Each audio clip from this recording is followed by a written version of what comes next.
Bienvenue dans le Lunch Ride, le podcast par la rédaction de Vojo. Dans ce podcast, on vous parle de VTT évidemment, on vous parle des sentiers dont on ne se lasse jamais, des personnalités passionnées et passionnantes qu'on rencontre, et on vous parle de nos machines aussi parfois. Je suis très heureux de pouvoir vous proposer un invité de marque pour ce Lunch Ride. C'est un VTTiste ultra talentueux qui a réussi à monter sur la première place des podiums de Coupe du Monde en enduro et en descente, c'est suffisamment rare pour être souligné, et c'est également un des meilleurs sportifs belges. J'ai pas besoin de vous en dire beaucoup plus, vous l'aurez compris, c'est Martin Mas qui s'installe au micro du Lunch Ride. Martin m'a accueilli chez lui juste avant Noël pour parler de plein de choses. Alors de vélo évidemment, de ce qu'il aime, mais aussi de ce qui a été plus difficile ces derniers mois. Et il m'a raconté comment, après plus de 10 ans de compétition à haut niveau, il a connu un véritable passage à vide. Pour le Lunch Ride, il vous parle un peu de comment il s'est reconstruit, de ce qu'il a changé dans sa vie, de ce qui a changé dans sa vie, et de ce qui lui fait envie pour la saison à venir. Vous l'entendrez vite, mais on n'a pas fini d'entendre parler de Martin, peu importe la discipline. Cet épisode du Lunch Ride, vous pouvez le retrouver également sur YouTube, et dans tous les cas, j'espère que ça vous plaira. Salut Martin! Bonjour Paul. On est en Belgique, on est chez toi. On est pour une fois pas à côté de la rédaction du bureau Annecy, on est à côté de la rédaction en Belgique. Et c'est cool de nous accueillir chez toi juste avant Noël. Et je vais commencer avec une question très simple. Tu fais de l'enduro partout dans le monde, tu as choisi de rester vivre en Belgique là où tu as grandi. C'est quoi tes spots préférés ici ? Maintenant, avec les trail centers qui sont en train de naître ici en Belgique, on a quand même pas mal le choix de rouler, que ce soit vers Remouchamps, à l'enduro de l'Amblève. On a un trail center à Bouillon qui est un peu plus loin, mais qui est aussi un peu plus facile, je vais dire, techniquement. Mais je dirais que mon endroit favori, ça reste Chaudfontaine, futur trail center ici en Belgique. Pourquoi ? Parce que Chaudfontaine est roulable toute l'année, dans des conditions plus ou moins roulable, c'est-à-dire que c'est une terre assez rocailleuse, donc il y a beaucoup de cailloux, il y a beaucoup de pierres, ça veut dire que même quand il pleut beaucoup, et certes il a beaucoup plu ces derniers temps ici en Belgique, ça reste quand même une terre roulable toute l'année, et c'est davantage là qu'on se dirige pour aller faire nos tests en intersaison et durant la saison du coup. Et toi tu trouves en Belgique qu'on appelle vulgairement le plat pays, même si pour toutes les personnes qui ont roulé ici, on sait très bien que c'est pas vraiment le cas, toi tu trouves tout ce qu'il faut pour t'entraîner en enduro et même en descente ici ? Oui, c'est-à-dire qu'on a beaucoup de variétés, du moins pour l'enduro. Je dirais que pour la descente, ça reste vraiment très compliqué ici de s'entraîner. Mais pour l'enduro, c'est-à-dire qu'on a beaucoup de terrain avec beaucoup de variétés. Donc je parlais de Chaudfontaine qui était par exemple très rocailleux. Ben, on a par exemple Lantignes ici qui est à 5 minutes de chez moi, qui est beaucoup plus boueux, avec un relief qui est aussi peut-être un peu moins raide, un peu plus travaillé à la pelle. Voilà, on a beaucoup de variétés. On a le Naglaspo avec le Trail Center du côté de Remouchamps qui est aussi très technique, qui peut être très difficile dans des conditions un peu plus pluvieuses comme en hiver. Donc la difficulté, elle est là. C'est vrai qu'on n'a pas la longueur comme on peut avoir malheureusement dans les Alpes ou même dans les Vosges où ils arrivent à avoir des runs de 5-6 minutes. Ici, c'est jamais vraiment le cas. Mais je m'entraîne beaucoup parallèlement avec une moto pour essayer d'avoir de l'intensité sur une plus longue durée. Et est-ce que justement le développement de ces trail centers, quelque chose qui a 2-3 ans grand maximum en Wallonie, est-ce que ça a changé quelque chose pour toi dans la manière d'aller t'entraîner, de trouver des spots qui sont entretenus, ou ça n'a pas changé grand-chose, c'est plus juste bien pour les pratiquants lambda ? Si, bien sûr, c'est la liberté de pouvoir exercer son sport légalement, parce que c'est vrai que quand on remonte à il y a quelques années, on allait dans le bois, on allait rouler, on allait shaper, et on regardait toujours un peu autour de nous s'il n'y avait pas un agent de la DNF qui était là pour nous remettre à l'ordre. Donc c'est vrai de pouvoir prendre son vélo et de pouvoir se dire ici on est en complète règle, rouler vraiment plaisir. Ouais, tu peux faire des tests, tu peux faire des vidéos, tu peux... Voilà, c'est ça, il n'y a plus de limitation à ce qu'on peut faire, à ce qu'on peut publier. Donc c'est vrai qu'à ce niveau-là, c'est un gros pas en avant qu'on ait ces trail centers et au mètre carré, ils sont quand même assez condensés. Donc ça, Ouais. c'est un gros avantage pour s'entraîner. Et là, c'est l'hiver, on est un peu dans la saison morte, et j'ai pas vu ton garage, mais j'imagine que tu as à peu près toute la gamme Orbea, s'il faut. Tu as ton Rallon d'enduro, il y a du Wild en électrique, il y a un nouvel Ocan qui est sorti un peu plus haut de montagne. Avec quoi est-ce que tu roules quand tu es chez toi ?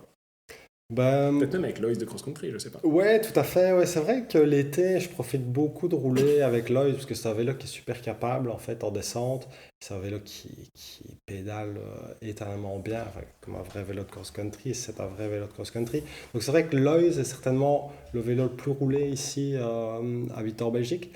Aussi pourquoi? Parce que avec Lloyd, j'arrive à des fois me mettre en difficulté en descente. Tandis qu'avec un gros vélo d'enduro, type même Ocam, SL, même Ocam LT, ce sont des vélos qui sont tellement capables qu'avec les trail centers qu'on a ici en Belgique, ouais, c'est souvent assez relativement facile. N'en parlons pas du Rallon qui Ouais, ouais. est un peu au-dessus. Donc, tu me dis que quand tu roules avec Loïs de Cross Country, tu te mets en difficulté et là tu reproduis des situations que tu vas retrouver sur ton vélo d'enduro derrière, quoi. Donc Ouais, c'est c'est comme si tout à en fait fait tu ça. travailles ta technique avec un petit vélo. Oui, parce que c'est des vélos qui ont beaucoup moins de débattement. Même le Cam SL, c'est vrai qu'il a quand même beaucoup moins de débattement. Il pédale quasiment tout aussi bien que Loïs. Donc c'est vrai que on a moins de débattement, donc moins de marge d'erreur. Et ça permet de se retrouver dans des situations plus comme on a à l'étranger avec un vrai vélo d'enduro alors. Donc si vous nous entendez, si vous nous regardez, si vous avez envie de progresser en enduro, reprenez Artail. Bon, bah, trop bien, Martin. En préparant le podcast, je suis regardé un peu tes résultats, un peu bah, tout ce qui te concerne, et je me rends compte qu'aujourd'hui, tu as 26 ans, mais que tu as été présent dès la toute première Coupe du Monde d'Enduro à Punta Ala Mhm. en 2013, donc ça fait 10 ans que tu fais ça au moins, plus ou moins professionnellement. Ouais. Donc tu as eu bah, tes podiums, tu t'es rapproché très très très très très proche du classement général. Ouais. On y reviendra tout à l'heure, mais tu es aussi bah, passé par la descente, on en reparlera également, avec bah, une victoire à la Bresse, avec une place de vice-champion du monde. Aujourd'hui, tu peux prendre un peu de recul et si on parle de l'enduro et de ce qui est devenu les EWS qui sont devenus les EDR, c'est un format qui semble être un peu en difficulté. En tout cas, tu regardes un petit peu ce qui se passe au niveau des teams, au niveau des athlètes. Bah, il y a pas mal d'athlètes qui sont sur le carreau, il y a pas mal de teams qui s'arrêtent. Le calendrier, il est assez réduit.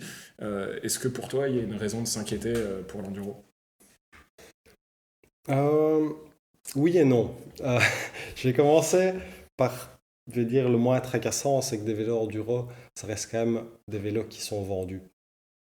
Donc les marques continuent à investir, malheureusement pas toutes. Je pense que à ce niveau-là, on doit pas trop s'inquiéter pour la discipline de l'enduro, que ce soit avec l'organisation des EDR ou pas, il y aura toujours des courses de l'enduro et la discipline continuera à évoluer et à rester. Je pense que là où c'est un peu plus tracassant pour l'avenir, c'est qu'en effet, il y a beaucoup de teams qui sont en train de se retirer. Il y a beaucoup de marques qui ont décidé de ne plus investir dans l'enduro pour l'année prochaine. Donc là, c'est tracassant. Il faut se pencher vers plutôt la raison pour laquelle ça ne va plus en enduro et pourquoi les marques se retirent. Je pense que à l'heure actuelle, les gens ne regardent évidemment plus que ce qui les intéresse. Donc, ils regardent les choses exceptionnelles, les choses qui sont spectaculaires. Et c'est spectaculaire, par exemple, en descente et en cross-country, parce que tout est télévisé. Donc on s'est assisté, on s'est regardé, et donc c'est très passionnant. J'en fais partie. Je trouve qu'une course de cross-country, un short track ou une course de descente, c'est beaucoup plus passionnant à suivre que sur Internet en On va regardant. pas se mentir, c'est impossible à médiatiser de la même manière l'enduro, quoi. C'est trop complexe. Exactement, c'est ça. Donc je pense que c'est là qu'il y a vraiment quelque chose à faire. Et je pense que dans le futur, mon petit doigt me dit que les EDR vont plus se diriger vers un format électrique où on pourra téléviser des power stage, donc des spéciales en montée. Et donc peut-être que notre avenir est fait de rouler dans quelques années en vélo électrique. J'en suis pas personnellement super heureux, mais j'ai l'impression que c'est un peu vers Tu là penses que que ça va être ça? Après, il y a j'ai aussi peut-être un l'impression. côté un peu conjoncturel. Il y a l'industrie du cycle qui passe à travers une crise bah, post-Covid où c'est compliqué. Donc je pense qu'il y a les budgets qui se resserrent. Ou est-ce que C'est clair. tout est la faute du sport Ben, c'est plus difficile à téléviser, et comme on en a parlé, l'enduro, on est un peu perdu au milieu des bois. C'est très difficile, sauf peut-être avec la technologie des drones qui va s'améliorer ces prochaines années, mais je pense que c'est très difficile de téléviser, et surtout, c'est très difficile d'avoir des images qui sont représentatives de la spéciale ou de la journée de chaque pilote. Ouais, parce que c'est ça qui est fascinant en enduro, c'est le pilote qui va pas bien commencer sa journée, ou le pilote qui va avoir une galère, une crevaison, une chute, et qui va réussir à tenir, à s'accrocher, ceux qui passent la journée à 2 dixièmes de différence, celui ou celle qui fait une remontada, c'est ça qui est assez intéressant, et c'est ça qu'il faut réussir c'est ça qui est vraiment chouette dans l'enduro. Mais ouais, c'est vrai que c'est plus compliqué à comprendre pour quelqu'un qui veut simplement regarder un petit peu de sport pendant 20 minutes. Exactement, et je pense qu'avec les réseaux sociaux qui sont devenus quand même assez importants ces dernières années, je pense que tout ce qu'on regarde, ça doit être exceptionnel, ça doit être spectaculaire, et je pense qu'il n'y a pas cela. La discipline est très complète de l'enduro, mais je pense qu'il n'y a pas ce côté extraordinaire, exceptionnel, très impressionnant. Les gens, qu'est-ce qu'ils veulent maintenant? C'est voir des gros sauts, ils veulent voir des grosses chutes, ils veulent voir directement qui va gagner ou non en fonction de ce qu'ils ont vu. Et je pense que c'est ça qui manque à l'enduro, mais ça ne veut pas dire qu'ils ne vont pas trouver des solutions. J'en parlais un peu auparavant, des drones. Ils le font pour le rallye automobile, par exemple, des formats qui sont très intéressants, faciles à suivre, et où on voit, par exemple, toute la dernière spéciale du rallye. Donc, je pense qu'il y a possibilité de faire mieux qu'actuellement. J'ai du mal à croire que l'électrique, je sais pas si j'ai du mal ou si j'ai pas envie d'y croire, parce que les vélos électriques, c'est des vélos qui sont super, mais je sais pas si les pratiquants lambda ont une utilisation en compétition de ces vélos, alors qu'il y a quand même un vivier de courses d'enduro qui est assez en phase avec les besoins de tous les gens qui achètent des vélos d'enduro un peu partout dans le monde. Et là où on trouve vraiment des pratiquants, je sais pas. Toi, c'est quelque chose qui t'intéresse, l'électrique? Pas spécialement, parce que moi je fais partie d'un des pionniers de l'enduro. J'ai commencé les Enduro World Series il y a 11 ans maintenant à Punta Ala, comme tu le disais auparavant. Donc moi c'est clair que je vois mon avenir encore à faire du vélo musculaire jusqu'à la fin de ma carrière. Maintenant j'ai entendu pas mal de choses qui partaient vers la direction de l'enduro électrique, où ils pourraient justement téléviser des power stage plus condensés finalement dans une journée les spéciales.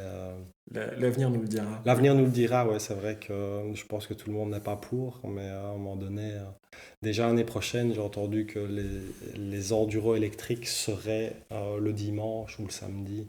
Euh, donc en dernier, donc entre guillemets la course la plus importante du week-end.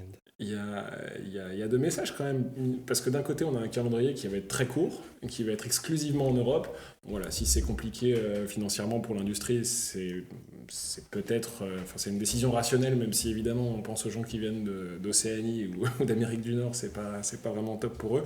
Donc d'un côté on a un calendrier qui est très court, mais en même temps c'est la première année qu'il va y avoir un maillot arc-en-ciel UCI qui va être décerné, qui va être décerné pour l'enduro. Est-ce que c'est quelque chose qui t'intéresse?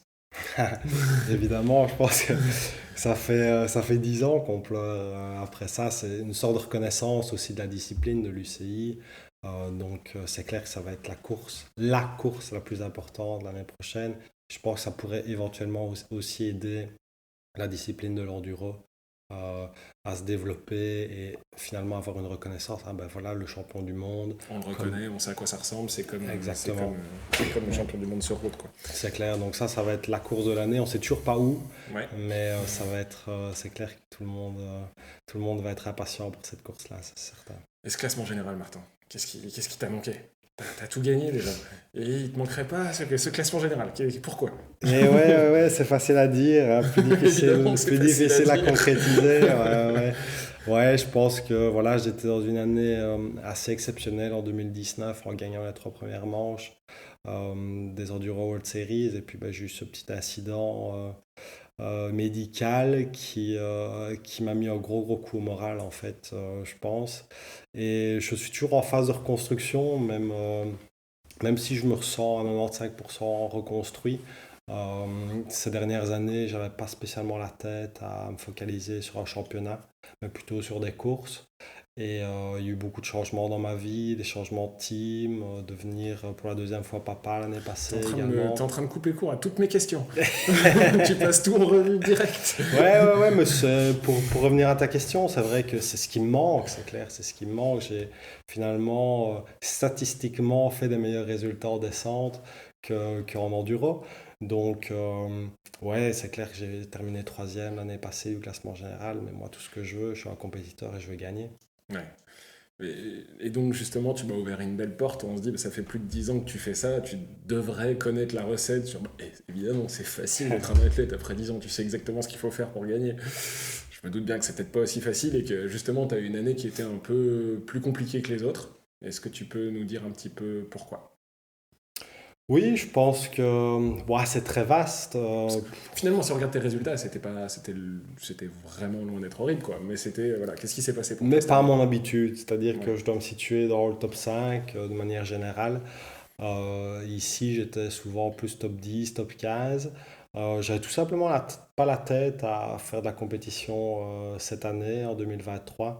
Je me suis retrouvé vraiment dans une phase difficile psychologiquement. Ouais. Euh, C'est-à-dire que ben voilà, j'avais tout simplement à un moment donné, c'est arrivé le point où j'avais plus du tout envie de prendre mon vélo pour partir à l'entraînement et encore moins arriver sur les courses.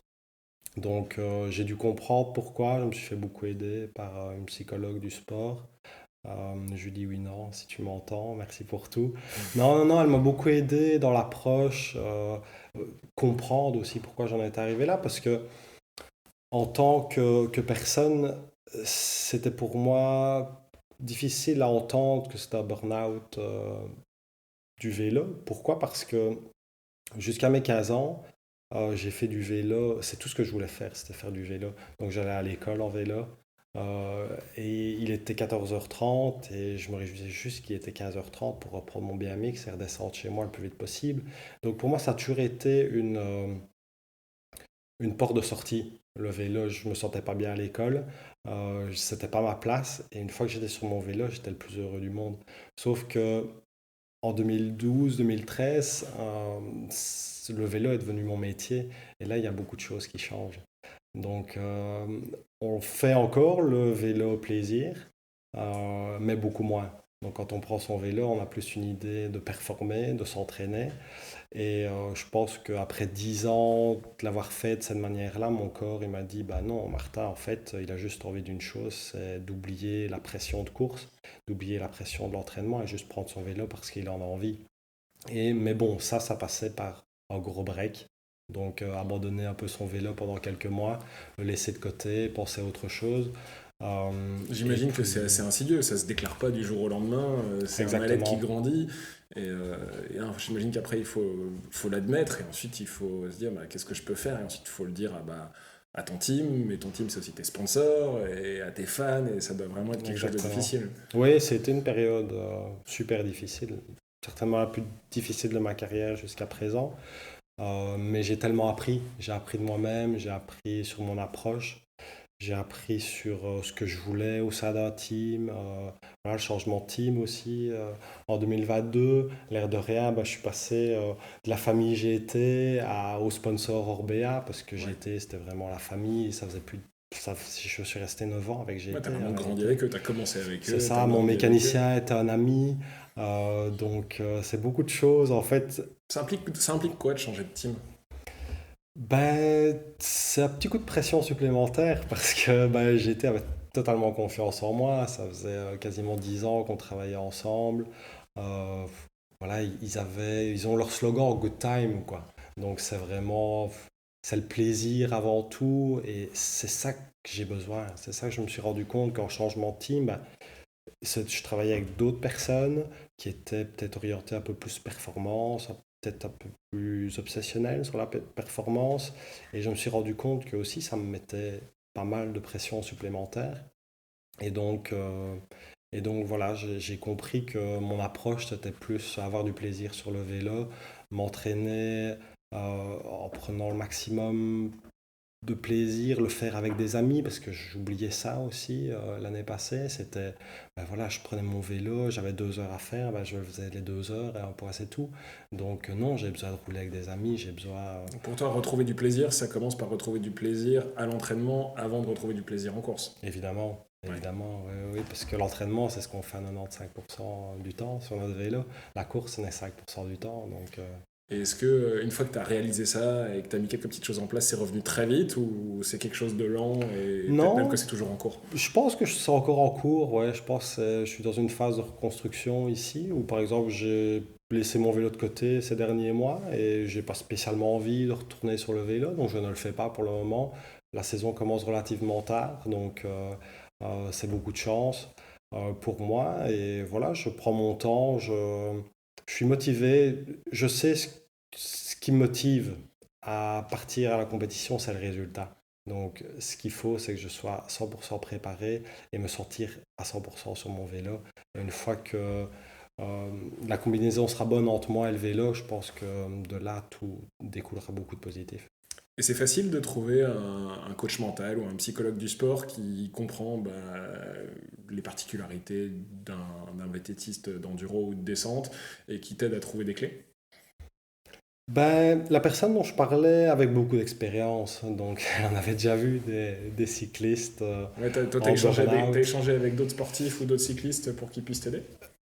Ben, j'ai eu l'aide de Pierre de Froimont notamment, qui lui aussi était passé par des phases un peu plus difficiles ces dernières années et ben, il était tombé sur Julie, qui l'avait beaucoup aidé.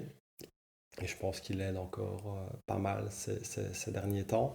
Donc, euh, donc voilà, moi j'ai contacté cette personne-là et voilà, directement j'ai su qu'elle comprenait ce qui était en train de se passer. Est-ce qu'un jeune athlète, tu lui conseillerais de discuter de ça et de préparer en théorie une carrière longue avec un accompagnement psychologique, soit un coach mental, soit un psychologue? Est-ce que c'est quelque chose que tu conseillerais à un jeune athlète?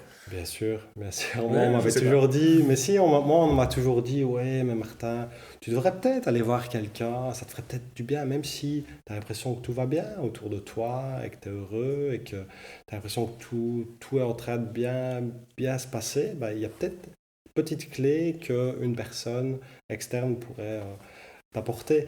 Et j'y ai jamais cru. Jusqu'au jour où j'ai tapé le mur et je me suis dit, ah oui, là, il faut vraiment que j'aille voir quelqu'un. Et c'est vrai que je le regrette que je ne suis pas passé par cette étape-là avant. Mais donc, bien sûr, je le conseillerais à tout sportif qui débute la compétition. Et donc, ce passage à vide sportivement, toi, ça coïncide avec d'autres choses dans ta vie. Tu m'arrêtes si je me trompe, mais avoir des enfants, ça change un peu la vie aussi. Et c'est arrivé tout ça un peu en même temps, non? Oui, clairement, c'est vrai que bah, deux petites filles à la maison changent beaucoup de choses. Responsabilité, voilà, les couvrir aussi pour leur avenir. Et ça passe par des bons résultats. Ouais, donc donc ça en rajoute. ça rajoute une petite pression. Quand j'ai signé mon premier contrat professionnel, bah, j'avais 15 ans, je vivais chez mes parents et j'avais aucune contrainte financière. Donc c'est clair que le vélo était 100% performance, lâcher prise. Et ici, on est beaucoup plus en conscientisation sur le vélo et des fois on aimerait bien un peu sortir de ça, de cette conscientisation et qu'il n'y ait plus de lâcher prise. Mais il y a beaucoup d'éléments qui font que c'est moins possible de le faire. C'est toujours possible de le faire, mais voilà, c'est très complexe. Le Ouais. sport de haut niveau, c'est très complexe et avec les additions qu'il y a eu ces dernières années aussi, c'est vrai que j'ai beaucoup appris sur moi et ça a été que positif au final. Allez, s'il faut retrouver du plaisir pour toi sur un vélo, c'est quoi une bonne journée? Comment tu t'y prends? Tu prends quel vélo? Tu vas rouler où? Tu vas rouler avec qui? Ça ressemble à quoi une bonne journée pour toi, Martin? Euh, Bah déjà, une météo clémente. Tu dis ça parce qu'il est en train de pleuvoir derrière nous et que peut-être on était censé rouler ce matin et qu'on a Non, mais il complètement pleut annulé? pas, là, il drache complètement. Mais c'est un peu notre quotidien ici depuis quelques mois, malheureusement. Mais non, il faut pas se laisser, il faut pas bloquer sur la météo non plus. Mais c'est vrai que ici, je me réjouis de partir au mois de janvier, un peu dans le sud, aller un peu regoûter, revoir le soleil, un peu Pour la toi, le plaisir, lumière. donc c'est avec des mécanos, des shuttles ou tu peux pas prendre de plaisir à la maison avec les copains? Si, bien sûr, bien sûr. Euh, Non, c'est vrai que j'ai bypassé ta question. Mais pour moi, une journée idéale, qu'est-ce que c'est? Ouais, c'est de se rencontrer avec quelques amis au pied d'un trail center et de discuter de la vie en montant sur le vélo et de se tirer la bourre en descente. Ça, c'est clair que c'est pour moi une journée idéale d'entraînement. Bon. Et pour préparer un petit peu la saison 2024, tu as fait un petit changement dans ton entourage proche. Est-ce que tu peux nous en parler un petit peu? Absolument. La venue de Gilles Franck au sein de la team, non, ça c'est... Donc Gilles Franck, si vous ne le connaissez pas, ouais, ça fait partie des meilleurs enduristes belges qui cette année était dans l'équipe Uno de Karim Amour et qui, pour la saison prochaine, va venir t'épauler. Vous êtes copains déjà au départ? avant tout. Avant tout. Avant tout. Ouais, ouais, tout à fait. Non, Gilles, je me souviens de l'avoir vu arriver à l'école VTT, je pense qu'il y a aussi une grosse dizaine d'années. Ouais. Il a beaucoup évolué, on a beaucoup roulé ensemble. Je l'appelle souvent mon petit poulain parce que j'ai l'impression que ouais, bon, il a toujours beaucoup évolué, il a toujours été très volontaire d'arriver au plus haut niveau et il a très bien fait les choses. Sauf qu'ici, fin de l'année, voilà, il a eu une petite passe un peu plus difficile et il avait envie de reprendre les études et en même temps de pouvoir un peu travailler pour arrondir ses fins de mois. Et donc ça tombait à pic parce que Gilles adore la mécanique, chose que je déteste. Ah oui. Chose que moi je suis pas super fan. Peut-être des fois par manque de temps, tout simplement, et manque de patience, je dois l'avouer. Donc oui, Gilles va faire partie du team en tant que mécano conseiller dans le team Orbea Fox Factory Team l'année prochaine. Et donc, qu'est-ce que ça change? Ça change que ces 2 dernières années, tout simplement, je n'avais pas la chance de travailler comme j'ai pu travailler avec Marc Morrison chez GT, donc à mon domicile, tout simplement, aller faire des tests à Chaudfontaine, aller faire des tests à l'Orblève, tout simplement, et avoir une personne de référence avec qui on peut progresser, prendre des notes. Ces 2 dernières années, j'ai tout simplement dû le faire un peu par moi-même. Et voilà, après cette remise en question cette année, je me suis dit, qu'est-ce qui m'a manqué? Qu'est-ce que j'avais chez GT? Qu'est-ce que j'ai plus actuellement? Et qu'est-ce que j'aurais besoin pour reprendre sur des bonnes bases? Ouais, Et c'est pas simplement un mécano, quoi. c'est certainement pas qu'un mécano, c'est une personne de référence, c'est une personne qui va être là pour m'encourager dans les moments plus difficiles, mais aussi me conseiller avec son expérience. Et donc, on a déjà commencé à travailler ensemble quelques journées et ce n'a été que positif. Et c'est quelque chose qui vraiment me motive pour la suite et l'année prochaine. Donc, Et pendant les courses, ce sera important de l'avoir avec toi sur les spéciales pendant les reconnaissances? Ou c'est pas forcément quelque chose dont... si, évidemment, parce qu'il y a toujours des petits réglages qu'il faut faire entre les spéciales ou des directions de réglage qu'il faut prendre. Et je pense qu'avoir Gilles sur le vélo en même temps que moi sera la personne d'expérience qui va pouvoir me conseiller et me consolider mes choix, tout simplement. Ouais. Et en parlant de choix, il y a l'enduro évidemment dont on parle beaucoup, mais il n'y a pas que l'enduro dans ta carrière de sportif, il y a la descente aussi. Mhm. Est-ce que tu vas réussir à glisser quelques courses dans ton calendrier en 2024? Évidemment, Évidemment. évidemment. Non, ça a un gros poids aussi. Voilà, par exemple, cette année en 2023, je m'étais focalisé que sur les enduros. Et j'ai remarqué que c'était pas la direction à prendre, tout simplement parce que la descente, c'est quelque chose qui me fait vibrer, c'est quelque chose que j'adore, c'est quelque chose que j'ai toujours fait. Euh, j'ai d'abord fait de la descente avant que faire de l'enduro. Donc je vais dire que c'est quelque chose qui me motive énormément. Et quand on voit le niveau actuel de la descente, la médiatisation, etc., c'est quelque chose qui est assez excitant, je dois le dire. Donc ici, l'année prochaine, on ne peut pas vous en dire de trop, mais on va venir avec un beau petit projet avec Orbea. Surtout qu'en 2018, t'étais vraiment... Enfin, ouais, t'as goûté à la victoire, quoi, tout simplement. Il n'y a pas beaucoup C'est de ça. monde qui peut dire ça. Donc Ouais, avec Orbea, vous remettez... c'est le projet Olab. OLAB, hein. OLAB, c'est ça, donc le projet un peu Oui, prototype... Enfin, voilà, c'est pas c'est ça. forcément des vélos de série, donc ça veut dire qu'il n'y aura pas forcément de vélos de descente Orbea, toujours pas? Ou peut-être que tu... Non, non, non, non, ça c'est pas dans les plans, mais par exemple, on va avoir un vélo transformé qui va être proche d'un vélo de descente ou similaire, tout simplement. Je peux pas vous en dire de plus, mais je pense que ça va être une première dans l'histoire de la descente et je me réjouis Une première de dans faire. l'histoire de la descente. Ouais. Ah ouais, très bien. Ouais, Bon, ouais, c'est lâché, hein. ouais. Tu sais quelle course tu vas faire? Alors oui, on va faire Fort William. Ok, Fort Donc, William, c'est là que tu as été vice-champion du monde, c'est là que tu as gagné en junior. ouais, j'ai gagné Aussi. 2 fois en junior à Fort William. C'est une piste qui m'excite parce que c'est une piste assez longue. Donc on a un peu l'impression, il y a beaucoup de gestion en fait à Fort William parce Vous que mémorisez beaucoup, je crois, il hein. faut mémoriser beaucoup, il faut garder de la fraîcheur pour la dernière partie d'une minute et demie où il y a quasiment que du Ouais, il y a un pédalage. bout de plat avant la motorway section. Exactement, donc c'est vraiment une piste qui me correspond bien et comme tout le monde le dit, c'est la piste certainement la plus exigeante de l'année. Donc on va commencer par ça. Bon, est-ce que ça va aller, est-ce que ça va pas aller? Maintenant avec le format des 30 qualifiés, etc., C'est vrai ça que depuis réduit quand 2 ans, ça a même. changé quand même pas mal de trucs, quoi. Ouais, tout à fait. Et puis le niveau ne cesse d'augmenter, la technologie aussi dans la descente évolue énormément. Donc est-ce qu'on sera à la hauteur ou pas? On ne le sait pas encore parce qu'on n'a pas encore essayé le vélo. Mais en tout cas, on sera là en train d'essayer de rivaliser avec les meilleurs. Et oui, ce sera Fort William, ce sera les championnats du monde fin août à Val-Nord et ce sera le Mont Sainte-Anne en fin d'année. Ouais. Donc, sans forcément avoir les points toi, d'une saison précédente, tu peux arriver parce que tu as le maillot de la sélection belge, c'est ça? Absolument. Ouais, T'es un petit ouais. vénard, toi, hein? Ouais. Si je suis sélectionnable, hein, Si donc, tu es sélectionnable, évidemment. on verra.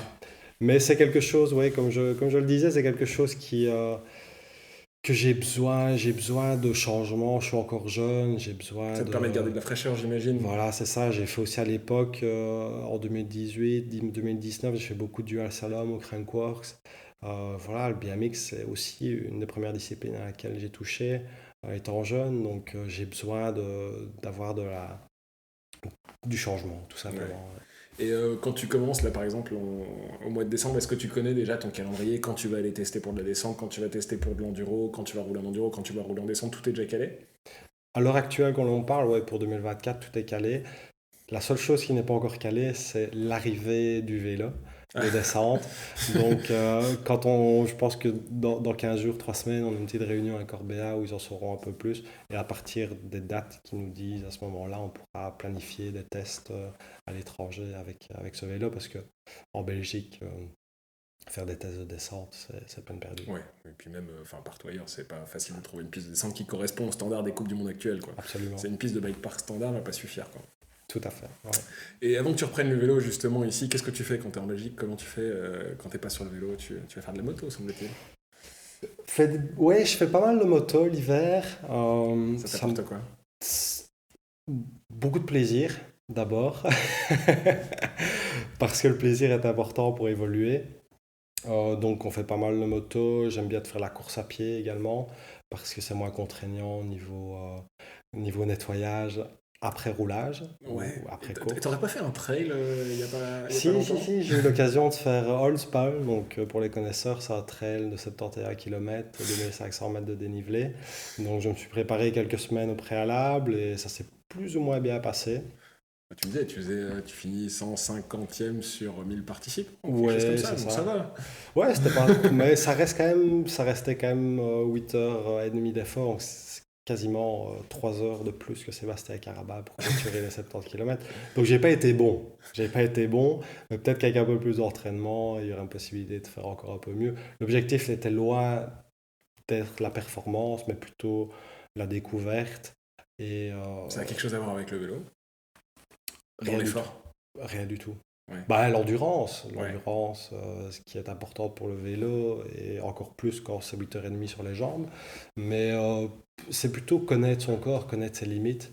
Et c'est clair que si demain je dois faire 50 km en vélo, je me dirais, bah, il y a 3 semaines, j'ai fait 70 km à pied, donc ça va être facile, quoi. Alors que 50 km en vélo, il faut déjà la faire, je pense. Ouais, après j'imagine que l'implication psychologique de ce que tu as fait en trail, c'est pas la même chose non plus.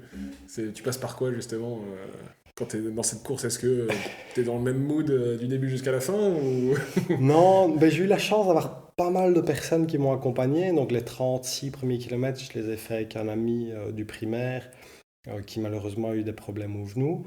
Et puis après, il y a un ami qui m'a accompagné 10 km en vélo. Puis c'est mon papa qui est venu. Donc j'ai eu quand même l'aide psychologique nécessaire pour pouvoir Ouais. franchir les étapes avec moins de douleur, on va dire. Mais c'est vrai qu'arrivé au 50-55e kilomètre, je me suis un peu demandé ce que je faisais là. Mais apparemment, c'est normal dans ce type d'effort. Donc, Ça me surprend pas ce que tu dis. donc voilà, pour résumer, c'était vraiment une belle expérience au final et je pense la rééditer prochainement. Ouais.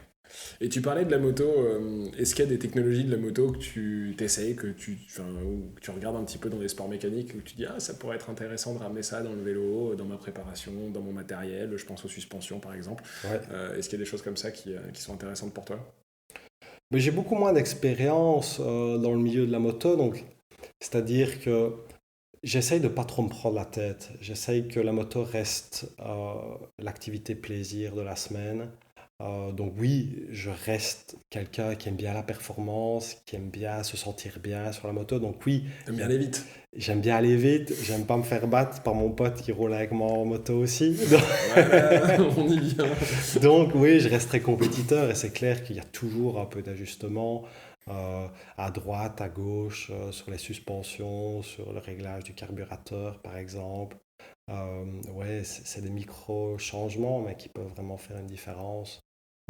Même si j'en fais pas en compétition, bah, c'est clair qu'on aime tous bien se sentir sur, T'aimes bien toute cette phase de testing et de mise au point, toi?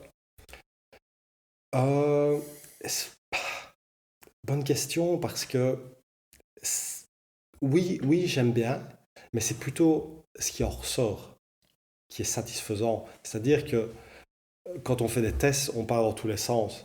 Donc des fois, on se descend une spéciale, on se dit, mais non, ça va pas être la bonne direction. Donc là, on a un peu l'impression de rétrograder, de ne pas aller dans la bonne direction. Mais par exemple, après 2, 3 journées d'essai, on arrive à quelque chose qui est très très bien. Et là, alors, c'est super satisfaisant parce que de un, on va plus vite, euh, mais en forçant beaucoup moins. Et donc, c'est là que les gains pour la compétition sont énormes.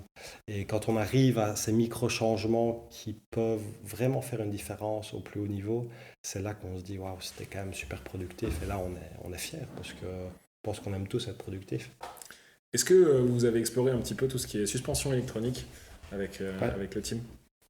Oui, donc en 2022, on a eu la chance d'être. On travaille beaucoup avec Fox de manière générale, mais ils nous ont envoyé les premières suspensions électroniques qui allaient être bonnes pour la production, ou très très proches. Et donc on a essayé. Maintenant, le rallon actuel, on n'a pas beaucoup d'avantages à utiliser la suspension électronique. Parce que c'est Pour un vélo faire qui court. pédale plutôt C'est bien. parce que c'est un vélo exactement qui pédale déjà très très bien. Par contre, dans l'essai d'autres vélos qu'on a pu faire ici il y a quelques temps, avec des dynamiques un peu plus Des drastiques. prototypes. Voilà, le futur d'Orbea, on va dire. Là, alors, c'est des vélos qui ont pris une direction un peu opposée à ce qu'ils ont actuellement. Et donc là, le gain de la suspension électronique n'est pas des moindres. Parce que ça te permet de compenser un châssis qui pédale peut-être un petit peu moins bien et tu as des Ouais, suspensions électroniques qui viennent. Ok. tout à fait, Paul. T'as tout compris. Ah ouais, T'as tout compris. ça me fait Donc, je plaisir. pense que l'avenir pour la compétition pourrait être là-dedans. Euh, Maintenant, je suis quelqu'un qui n'aime pas être connecté, qui n'est pas connecté.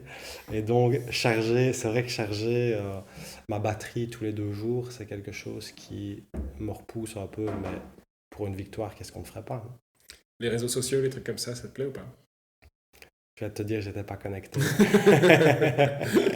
Mais ça fait partie du job et Ouais. je le fais, je le fais. Je me Est-ce que, fais aider surtout. est-ce que justement, par exemple, ça fait partie du job, tes sponsors te demandent ça, tu sais que tu es obligé de faire parler de toi même quand t'es pas sur un vélo, mais comme une année comme celle que tu viens de passer où t'es pas forcément bien dans ta peau en tant que sportif, est-ce que ça devient une pression supplémentaire ces réseaux sociaux? Est-ce qu'on t'accompagne pour gérer ça? Une pression supplémentaire, non, parce que j'y pense pas des masses. Et je passe vraiment pas beaucoup de temps sur les réseaux moi-même. Donc c'est très peu dans mes pensées. Maintenant, c'est une bonne manière c'est la plus facile manière de communiquer de nos jours. Donc voilà, ce qu'on remarque aussi, c'est que les gens, ils aiment la vérité et dire que tout va bien alors qu'ils voient que que ça va pas dans les résultats, etc., les gens n'accrochent pas à ce genre de communication. Ici, j'ai toujours eu l'habitude d'être très ouvert et transparent sur ma communication, et quand ça va pas, j'ai pas peur de le dire. C'est vrai qu'on connaît les côtés, on parle souvent des côtés néfastes des réseaux sociaux, mais j'imagine que ça doit être agréable de se sentir soutenu. Justement, quand on s'ouvre Absolument. un petit peu et qu'on dit, bah, en ce moment je suis en galère et que tu vois que bah, les gens ils te suivent, Ouais, quoi qu'il se passe, ça doit être agréable. tout à fait. Si on revient à la pratique de l'enduro, bah justement, tu as connu toute la professionnalisation du sport. Tu es passé d'un sport qui se cherche avec un règlement qui évoluait de course en course à l'enduro qui a eu cette vraie période un peu aventure où vous alliez partout dans le monde pour des méga journées, enfin des 2 journées de course. Mm. Et aujourd'hui, vous revenez sur des journées beaucoup plus condensées, presque de la descente. Qu'est-ce qui te plaît, toi, c'est quelle version du format qui te plaît le mieux en enduro? Moi, je suis pas trop difficile. Donc, c'est-à-dire que quand on a une course, moi j'aime bien les changements. Donc, j'aime bien avoir une course où on a 65 bornes et 2200 mètres de dénivelé. Ça me dérange pas.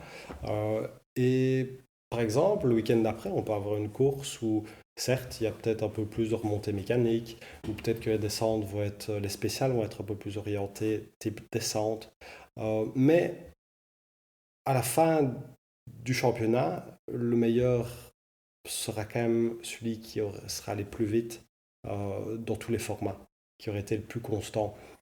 Donc oui, c'est vrai que les débuts des Enduro World Series, on avait des énormes journées. On avait 4 jours de roulage parce que c'était deux journées d'entraînement où on faisait tout à la pédale.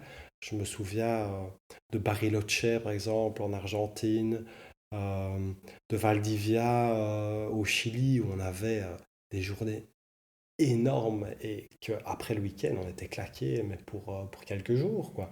Et ici, c'est vrai que la tendance ces dernières années, c'était plus trop ça. Ils essayent voilà, de réduire. Est-ce que c'est par facilité ou pour...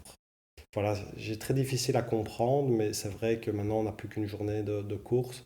Et c'est vrai que j'adorerais qu'ils reviennent un peu à des formats un peu plus Donc, tu as quand même une classiques qu'on a préférence. eu.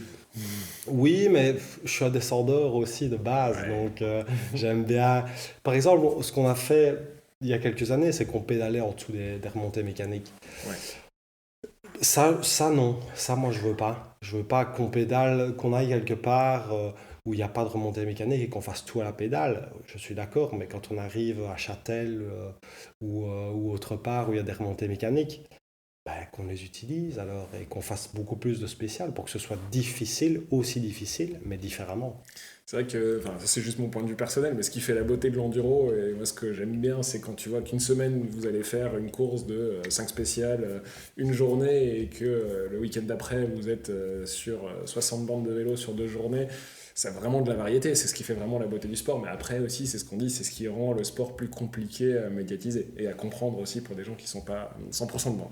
Oui, tout à fait. Puis aussi maintenant avec la combinaison des enduros électriques, de la descente, ça leur laisse beaucoup moins de journées de faire des formats longs, donc c'est-à-dire Ouais. 2 journées de reco et 2 journées de compétition, parce que bah, ils sont déjà bien occupés à aller TP sur la Bah, descente. c'est justement ça, c'est un des reproches qui a été fait par Ouais, pas mal d'athlètes, pas mal de gens, ou même par les médias, hein, comme nous y compris, que l'organisation des Coupes du Monde a voulu faire des événements multiples avec du cross, de la descente, de l'enduro sur le mhm. même week-end, ce qui est un beau projet, mais il semblerait que ce soit l'enduro qui était un peu le parent pauvre ou oublié des 3 disciplines. Est-ce que c'est quelque chose que tu confirmes, que tu regrettes? Est-ce que tu sais ce qui s'est passé?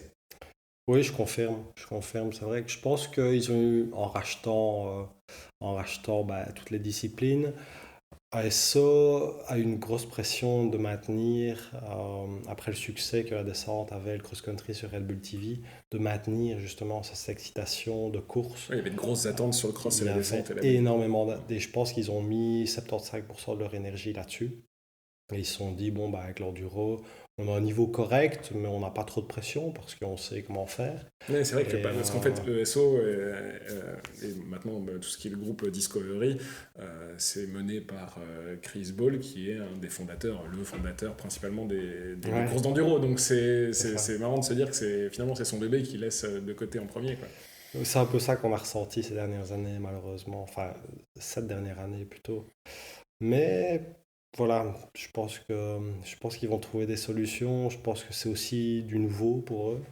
Ils n'avaient pas le droit à l'erreur et je pense qu'ils vont remédier aux problèmes qu'il y a eu. Je pense notamment à Léo Gagne cette année où on a terminé notre course un jeudi à 8 heures du soir et que le Le podium s'est podium fait à juste 21h. à 21 heures. Donc je pense que ça, ce sont des faits marquants qui les ont peut-être fait réaliser qu'il y avait des choses à changer et surtout à améliorer. De notre côté, on trouve qu'il n'y a pas eu beaucoup de communication de la part des organisateurs. Est-ce qu'il y a une communication entre les athlètes et entre les athlètes et l'organisation des Coupes du Monde? Peu. Peu. Même entre les athlètes, il y a pas vous échangez peu. Il y a un groupe WhatsApp, mais c'est- il n'y a jamais rien de très constructif qui est mis et où on sent que, voilà, peut-être que Rui a certainement 150 notifications à l'heure et que peut-être qu'il ne le voit pas tout simplement. Ouais, il y a un représentant. Il y a un représentant et j'en fais partie, ouais. Ok. Ouais. Tu es responsable du problème, Martin. Il demande très peu, l'organisateur demande très peu. On a peut-être un meeting tous les 6 mois. Ok, ouais. Donc, C'est c'est peut-être peut-être quelque pas. chose sur lequel Ouais, il y a quelque chose à faire. Et je pense. justement, vu que tu as plein d'expérience, que tu es super vieux du haut de tes 26 ans et que tu as fait à peu près toutes les courses d'enduro qui peut exister, est-ce que toi, tu as des courses qui ont été marquantes pour toi? Des victoires ou des courses plus généralement dont tu gardes un souvenir très particulier? Oui, ouais, clairement, j'en ai quelques-unes. Je pense que ma première victoire à finale, en 2017, si je ne m'abuse, euh, ouais, celle-là, je l'oublierai rarement, je pense. C'est quelque chose. Enfin, voilà, j'avais fait beaucoup de deuxième place. Beaucoup de podiums, et la victoire était chaque fois un peu loin. Et là, j'étais vraiment dans une journée parfaite où tout s'est déroulé comme prévu et j'avais la niaque pour gagner. Et c'est vrai que la première victoire, certainement, a fait marquant. Je pense qu'il y a la victoire à Whistler aussi en 2018. Parce que Whistler, c'est un endroit quand même assez particulier. C'est toujours un enduro qui est relativement difficile aussi. Et puis il y a eu cette saison 2019 où 3 victoires de suite en Tasmanie, en Nouvelle-Zélande, à Madère. Cette impression que tout roulait et où je forçais pas. Je forçais pas pour gagner. Et j'étais un peu comme sur un tapis magique. Et c'est vraiment ce feeling-là que j'ai envie de retrouver pour les années qui arrivent. Et quand ça se passe de cette manière-là, c'est le plus beau boulot du monde. Bah, c'est tout le mal qu'on te souhaite, hein. Mais quand tu dis tu forçais pas, tu pensais physiquement ou techniquement? Ouah, c'était l'alchimie, et il y avait une alchimie entre le physique, la technique, le lâcher-prise mental. Euh, on est en spécial, enfin j'étais en spécial, j'ai l'impression que tout se déroulait en fait. Je ne pensais pas à ce qui arrivait, j'ai l'impression que tout était naturel. Et ouais, c'est quand même des souvenirs un peu lointains, parce que ça fait quand même quelques années que j'ai plus cette, cette impression un peu d'osmose C'est, quand je roule. il y a des manières de travailler ça? Dans le lâcher prise, très certainement, ouais. Donc, on est en travail avec ma psychologue. Voilà, est-ce que ça va revenir? J'espère. Est-ce que ça va revenir dans quelques mois? Est-ce qu'il va y avoir un déclic? On travaille pour, ça c'est sûr. Ouais. T'as Mais pas mal fini ta saison, hein. T'as quand même très bien roulé cette saison. ouais, clairement, clairement. Il y a aussi cette victoire en 2021 à Tweed Love, dernière course avec GT. J'étais pas dans une phase spécialement ascendante, j'avais des petits problèmes. J'avais, j'étais intolérant au gluten et je ne le savais pas encore. J'étais devenu papa il y a quelques mois avant ça. J'avais Tu te facilites vraiment. pas la vie, hein. Non, mais j'avais vraiment cette rage de, en fait, leur dire merci de cette manière-là. Et j'ai vraiment roulé, j'ai pas spécialement roulé bien, mais j'ai donné 110% de moi-même. Et c'est aussi une victoire que j'oublierai jamais, ouais. Est-ce qu'il y a des courses où il n'y a pas forcément de victoire, mais qui restent particulièrement dans ton esprit? Pas vraiment. Pas vraiment, hein. On n'est Je pas suis là un pour être deuxième, compétiteur. hein. Mais non, je suis un compétiteur et j'adore la compétition. Et Ouais. c'est vrai que oui, peut-être la deuxième place au championnat du monde de descente à Lanzarote. C'était une période pas difficile, mais après la Bresse, il y avait eu beaucoup de. La Bresse où t'avais gagné. Ouais, la Bresse, première victoire en Coupe du Monde de descente. Je dis, ouais, mais il est passé un peu plus tôt, c'était moins collant. On verra ce qu'il va faire dans 15 jours à Lanzarote. Et j'étais malade comme un chien, en plus, je me souviens, à Lanzarote. Et je suis parvenu à faire une performance quand même qui était vraiment pas mal. Et là, Deuxième c'était derrière le c'était Green. surtout la confirmation. La confirmation et de leur dire, bah, hé les gars, ici, il faisait sec. Qu'est-ce que vous avez à dire maintenant, quoi? Ouais. Voilà, j'ai pas Il y a eu gagné, de la mais défiance, il y a eu de la défiance des descendeurs qui te voyaient comme un enduriste qui a eu un coup de bol. bien sûr, c'est vrai que j'ai eu un discours un peu fort après ma victoire à la Bresse en disant que ben voilà, ça c'était pour l'esprit de l'enduro, le spirit of enduro, et que voilà, j'étais fier de représenter l'enduro à travers cette victoire ici devant les descendeurs. Et c'est vrai que ça n'a pas plu à tout le monde, mais ça me plaisait de le dire. Et, et voilà, pour revenir à ça, c'est vrai que cette deuxième place à Lanzarote, c'était la confirmation sans gagner. Et maintenant, c'est vrai que je me dis, punaise, 2/10, j'aurais eu le maillot ici accroché. Ça aurait été quand même beau, mais il y a une opportunité d'aller rechercher un maillot l'année prochaine. Et t'as des contacts avec des descendeurs, tu t'entraînes parfois avec certains, ou finalement c'est deux mondes qui se croisent assez peu. Enfin, avec des descendeurs qui font que ça, on va dire. Non, bah, tous les descendeurs avec qui j'ai gardé des bons contacts, c'était mes anciens coéquipiers, donc Sam Dale, Brooke, Win. J'en oublie certainement beaucoup, mais oui, on est toujours en contact et c'est ça qui est beau aussi, en changeant de team, en changeant de pilote au sein du team, on rencontre des personnes et on crée des liens et au final, c'est ça qui est le plus important. Trop bien. Qu'est-ce qu'on te souhaite pour cette saison, Martin? Euh, D'être en bonne santé. D'abord, je pense que ça, c'est vrai que je suis passé pas mal à côté des blessures ces dernières années. C'est pas quelque chose qui me déplaît. Et ouais, je sais pas, du succès, oui et non, de retrouver un peu cette flamme à rouler en compétition et de me sentir moi-même sur le vélo et d'enchaîner les bonnes spéciales sans avoir l'air de forcer. Croyez-moi, c'est vraiment la chose sur laquelle on travaille pour le moment et qu'on va travailler beaucoup avec Gilles et avec Orbea. Mais oui, je suis vraiment impatient de retrouver ce feeling. Donc c'est peut-être la meilleure des choses que vous pourriez me souhaiter à l'heure actuelle. Et ben voilà, c'est ce que toute la rédac te souhaite. Merci Martin. Merci Bojo. À Merci bientôt. Paul. Le Lunch Ride, c'est terminé pour aujourd'hui. Merci de nous avoir écoutés. Si ça vous a plu, n'hésitez pas à nous le dire, à noter ce podcast et à le partager. Vous pouvez retrouver tout le travail de la rédaction sur vojomag.com, au format papier sur Vojo Magazine et évidemment sur les réseaux sociaux. À bientôt pour de nouveaux Lunch Rides.